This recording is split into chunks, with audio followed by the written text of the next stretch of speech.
This is our second year of winter on our homestead, and we have experienced our first blizzard.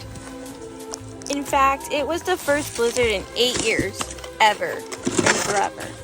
I'm just kidding about that last part. In our area, of course. Everything and everyone is fine. I went out several times throughout the blizzard just to ensure that they had drinkable water and feed.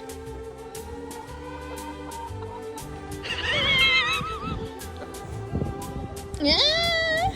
Ah! Throw it. Yay! It was a lot of work to keep up with the snow. Take one. My husband there being so silly. We had an uneventful first blizzard, and that is the best outcome.